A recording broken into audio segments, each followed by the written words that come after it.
नमस्कार, स्वागत है आपका एक और नए ब्लॉग के अंदर। जय श्री कृष्णा, जय यमुना मैया। मेरा नाम है देव चौहान। आज का ब्लॉग जो होने वाला है वो बहुत ही ज़्यादा इन्फॉर्मेटिव होने वाला है।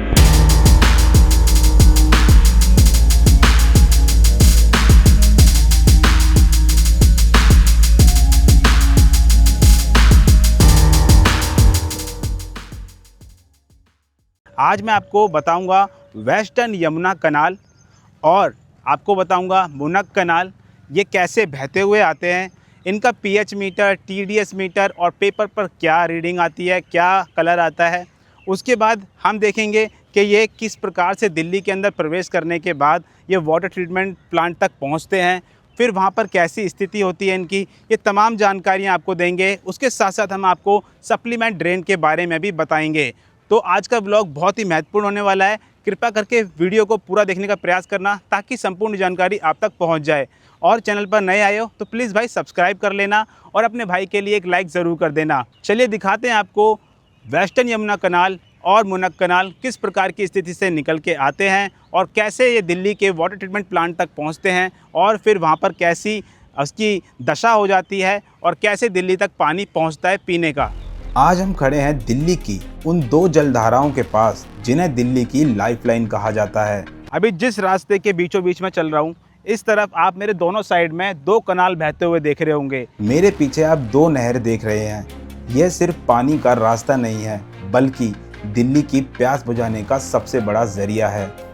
एक है सदियों पुरानी पश्चिमी यमुना नहर और दूसरी है आधुनिक इंजीनियरिंग का नमूना मुनक नहर। तो अभी आप देख रहे होंगे जो वेस्टर्न यमुना कनाल है वो काफ़ी चौड़ा है। वेस्टर्न यमुना कैनाल, यह नहर चौड़ी है और इसके किनारे कच्चे या पुराने पत्थरों के बने हैं। इसमें पानी का स्तर बदलता रहता है और किनारों पर काफ़ी झाड़ियाँ और पेड़ दिखाई देते हैं। यह नहर हरियाणा से शुरू होकर दिल्ली तक आती है। यह हरियाणा के यमुनानगर जिले में हथनीकुंड बैराज से निकलती है। पहले यह ताजेवाला बैराज से निकलती थी। यमुनानगर, करनाल, पानीपत और सोनीपत जिलों में से होते हुई दिल्ली में प्रवेश करती है। जो वेस्टर्न यमुना कनाल है, अगर आप उसको पहचानोगे तो पहले ये एकदम कच्चा कनाल था, मतलब एकदम कच्चा कनाल था। ये हरियाणा के हथनीकुंड बैराज से होकर आता है, तो इसीलिए ये डायरेक्ट फिर यहाँ से बहता हुआ दिल्ली के हैदरपुर वाटर ट्रीटमेंट प्लांट तक पहुँचता है। यह नहर लगभग 250 क्यूमैक्स पानी ले जाने की क्षमता रखती है। यह एक ग्रेविटी कैनाल है, यानी पानी अपने आप ढलान की वजह से बहता है। इस नहर की मुख्य शाखा की लंबाई लगभग 86 किलोमीटर है। यदि इसकी सभी शाखाओं जैसे सिरसा शाखा, हांसी शाखा, दिल्ली शाखा आदि और उप नहरों को मिला दिया जाए तो इस पूरे तंत्र की कुल लंबाई 3200 किलोमीटर से भी अधिक है। मुख्य नहर की ऊपरी चौड़ाई लगभग 50 से 65 मीटर के बीच है। दिल्ली के पास पहुंचते पहुंचते इसकी चौड़ाई कम हो जाती है। इसकी औसत गहराई लगभग 2.5 से 4.5 मीटर के बीच रहती है। मानसून के दौरान या जब हथनीकुंड से अधिक पानी छोड़ा जाता है तो जल स्तर काफ़ी बढ़ सकता है। तो भाई अब करते हैं वेस्टर्न यमुना कनाल के पानी का टेस्ट। और काफ़ी थोड़ा गहराई में है यार ये, तो इसको मैंने एक यहाँ से धागा लिया है। जय हो। अब इससे भरेंगे थोड़ा पानी ताकि टेस्ट कर पाएँ।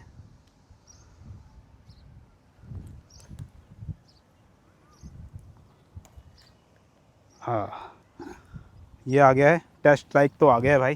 देख सकते हो आप इसका किस प्रकार का क्लैरिटी है। इधर करते हैं, तो चलो थोड़ा उधर ही चल के करते हैं यार, यहाँ पर गर्मी लग रही है काफ़ी।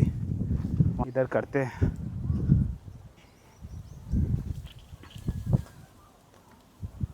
आ जाओ भाई। तो अब यहीं पर ही करते हैं।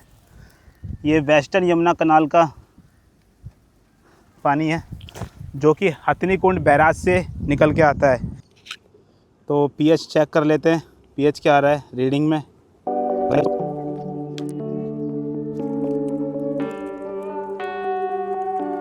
तो भाई अभी आप देख रहे होंगे जो वेस्टर्न यमुना कनाल है उसकी रीडिंग यहाँ पर दिखा रहा है 8.54।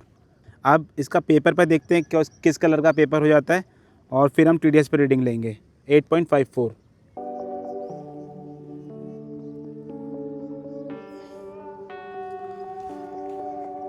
ये पेपर को लगाया, अब शायद दिखने लायक हो गया। देखें आप भाई, तो इसका भी कलर 7 के क्लोज़ है, ये देख सकते हो आप।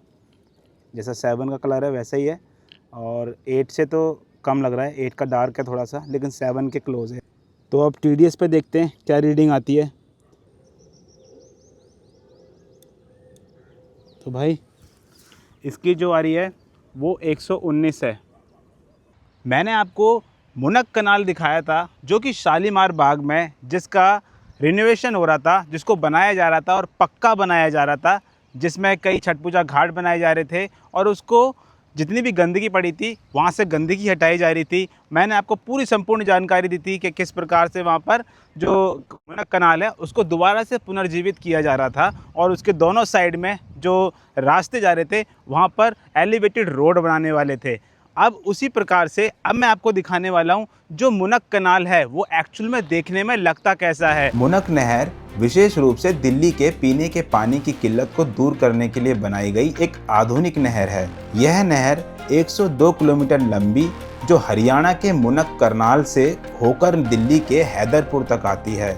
इसे कंक्रीट से पक्का बनाया गया है ताकि पानी का रिसाव कम हो। इससे दिल्ली को प्रतिदिन लगभग 80 मिलियन गैलन अतिरिक्त पानी मिलता है। यह द्वारका, रोहिणी और उत्तरी दिल्ली के कई इलाकों के लिए मुख्य जल स्रोत है। और मैं आपको एक और चीज़ बता दूं यहाँ पर कि भाई देखिए, कनाल तो एकदम साफ़ सुथरा यहाँ से बहता हुआ जा रहा है, लेकिन मैं आपको एक और चीज़ बता दूं ना, तो ये देखिए सामने, आप एक बार थोड़ा सा कैमरा करके दिखाइए। लोग अभी भी इस प्रकार से देखो, इतना साफ़ सुथरा कनाल है, इसके अंदर भी लगातार गंदगी, पन्नी, प्लास्टिक फेंके बिना मान नहीं रहे हैं। लगातार मैं यहाँ से देख रहा हूँ भाई, लगातार यहाँ से कूड़ा बहता हुआ जा रहा है इस कनाल में होता हुआ। मुनक नहर पश्चिमी यमुना नहर के बिल्कुल बगल में ही बनाई गई एक नई और आधुनिक कंक्रीट की नहर है। यह पक्की और कंक्रीट से बनी नहर है। इसके किनारे बिल्कुल सीधे और सीमेंटेड है। यह पश्चिमी यमुना नहर की तुलना में कम चौड़ी है, लेकिन इसे बहुत सफाई से बनाया गया है ताकि पानी का रिसाव ना हो। इसे करियर लाइन CLC भी कहा जाता है, क्योंकि इसका एकमात्र उद्देश्य हरियाणा से दिल्ली के वाटर ट्रीटमेंट प्लांट तक सीधा पानी पहुंचाना है। भाई मैं आपको एक और चीज़ बता दूं, इन कनालों के बिल्कुल पास में ना लोगों ने शौच कर रखी है। भाई मतलब अब आप सोच सकते हो लोगों की मानसिकता कैसी है। पूरे कनाल के साइड में ना शौच कर रखी है और बहुत गंदी स्थिति कर रखी है भाई। इतने साफ़ सुथरे कनाल पर जो लोगों के द्वारा गंदगी फैलाई जा रही है, जो कचरा भी फेंका जा रहा है, उसके बाद इस प्रकार का जो शौच करके जा रहे हैं यहाँ पर, भाई बहुत ही ज़्यादा मुझे इतना गुस्सा आता है ना इनको देख कर। इन लोगों के सोच बदलो भाई। मैं अगर आप चाहो ना तो मैं आपको पूरी सोच दिखा दूँगा, लेकिन मैं यार दिखा नहीं रहा हूँ। कौन बंदा कैसे घर में बैठा हो, कैसे वीडियो देख रहा हो, तो आप इतना समझ लीजिए कि यहाँ पर जो हाल कर रखा है ना लोगों ने, इनके ऊपर ज़रूर एक्शन होना चाहिए। इसकी कुल लंबाई लगभग 102 किलोमीटर है। हरियाणा के हिस्से में इसकी लंबाई ज़्यादा है, जबकि दिल्ली में यह लगभग 15 से 20 किलोमीटर का सफ़र तय करती है। मुनक नहर को पश्चिमी यमुना नहर के मुकाबले थोड़ा संकरा लेकिन गहरा और पक्का बनाया गया है। इसकी ऊपरी चौड़ाई लगभग 15 से 20 मीटर के बीच है। यह पश्चिमी यमुना नहर जितनी चौड़ी नहीं है, क्योंकि इसे पानी के तेज और कुशल बहाव के लिए डिज़ाइन किया गया है। इसकी गहराई लगभग 4 से 5 मीटर के आसपास है। पक्की होने के कारण इसमें पानी का स्तर काफ़ी स्थिर रखा जा सकता है। मुनक नहर की लगभग 700 से 800 क्यूसेक पानी ले जाने की क्षमता है। इसे कंक्रीट से पूरी तरह पक्का किया गया है।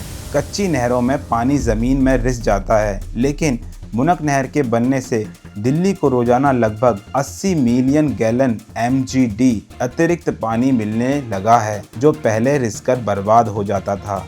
तो चलिए अब हम मुनक कनाल का TDS, pH मीटर और पेपर पर टेस्ट करेंगे कि किस प्रकार का यहाँ के पानी का जो रीडिंग है वो आती है।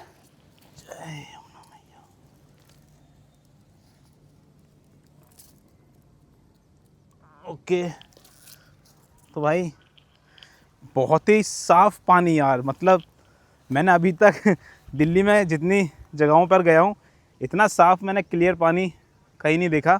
आप देखते हैं कि pH और TDS मीटर और पेपर पर क्या इसका कलर आता है। ठीक है, तो यहीं पर ही कर लेते हैं टेस्ट। तो भाई ये है मुनक कनाल का जो पानी है वो हम दिखा रहे हैं।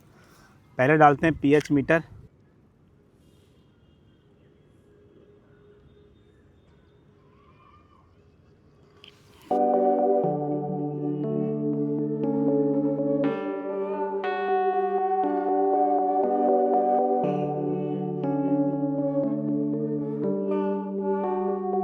तो भाई अब ऑलमोस्ट काफ़ी देर बाद ये स्टेबल हुआ है और 8.59 और 8.6 के अराउंड ये अपनी रीडिंग दिखा रहा है, जो यहाँ पर पीएच मीटर पर आई है। अभी आप देख रहे होंगे 8.59 यहाँ पर दिखा रहा है पीएच रीडिंग। पेपर किस कलर का हो जाता है वो देख लेते हैं। तो जो दिल्ली को पीने का पानी प्रदान कर रहे हैं ये दो कनाल, इनकी अभी स्थिति कैसी है और ये कितना इनका टीडीएस और पीएच आता है वो देख लेते हैं कि किस कलर का होगा।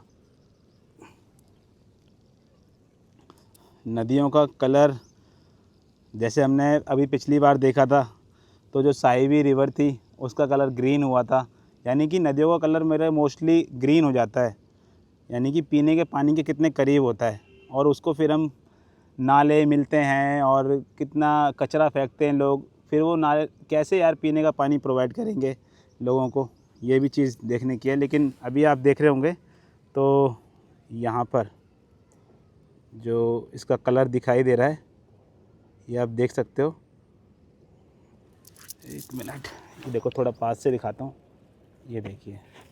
तो अभी आप देख रहे होंगे ये 8 से भी कम दिखाई दे रहा है, यानी कि 7, ये प्रॉपर 7 दिखाई दे रहा है। ये देखो एकदम लाइट है और प्रॉपर 7 दिखाई दे रहा है। 8 से भी कम दिखाई दे रहा है, 8 डार्क दिखाई दे रहा है, लेकिन ये 7 के बिल्कुल पास है। यानी कि कल जब हम साहिबी रिवर का देख रहे थे तो वो 9 के करीब पहुंच गया था अगर हम पेपर की माने। तो अब हम देखते हैं भाई टीडीएस पे क्या रीडिंग आती है। टीडीएस पे क्या रीडिंग आती है,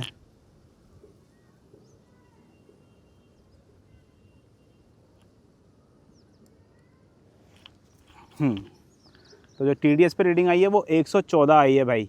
ये मुनक कनाल का है।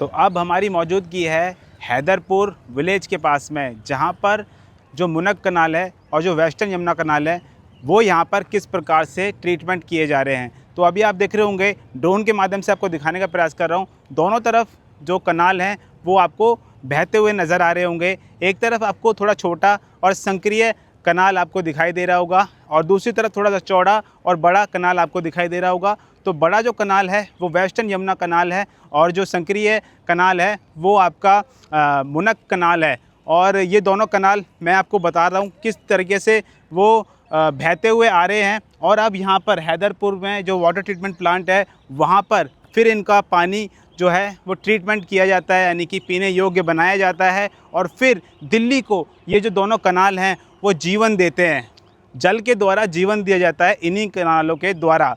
लेकिन अब आप एक चीज़ और देख लीजिए कि इन कनालों की भी स्थिति कुछ ज़्यादा खास आपको देखने को नहीं मिलेगी। जैसे माँ यमुना की स्थिति हमने कर रखी है उसी प्रकार से इन कनालों की स्थिति भी हो रखी है। ये देख सकते हो आप कितनी गंदगी पड़ी हुई है इस कनाल के साइड में। तो भाई अभी हमारी मौजूदगी है रोहिणी के पास में, और रोहिणी के पास में इस क्षेत्र में एक ड्रेन बह रहा है और इस ड्रेन की स्थिति पहले काफ़ी ख़राब हुआ करती थी। यहाँ एक नया आउटफॉल ड्रेन बनाया जा रहा है। ये सरियों का जाल और कंक्रीट का ढांचा रोहिणी सेक्टर 24, 26, 31 और 32 के जंक्शन से आने वाले पानी को सीधा सप्लीमेंट्री ड्रेन में सुरक्षित तरीके से गिराने के लिए तैयार किया जा रहा है। सरकार के इस प्रोजेक्ट का मकसद बारिश के दिनों में सड़कों पर होने वाले जमाव को पूरी तरह ख़त्म करना है। तो अभी आप मेरे पीछे देख रहे होंगे यहाँ पर एक मैकेनिकल गेट लगा हुआ है। यह मैकेनिकल गेट कंट्रोल सिस्टम है। ये स्लुइस गेट बहुत ज़रूरी है क्योंकि जब मानसून में यमुना का स्तर बढ़ता है तो यह गेट शहर के अंदर पानी को वापस लौटने से रोकता है। साथ ही ड्रेन की रीमॉडलिंग के तहत पुरानी दीवारों को हटाकर अब यहाँ मजबूत आरसीसी दीवारें खड़ी की जा रही हैं, जिनका जीवन काल 50 साल से भी ज़्यादा होगा।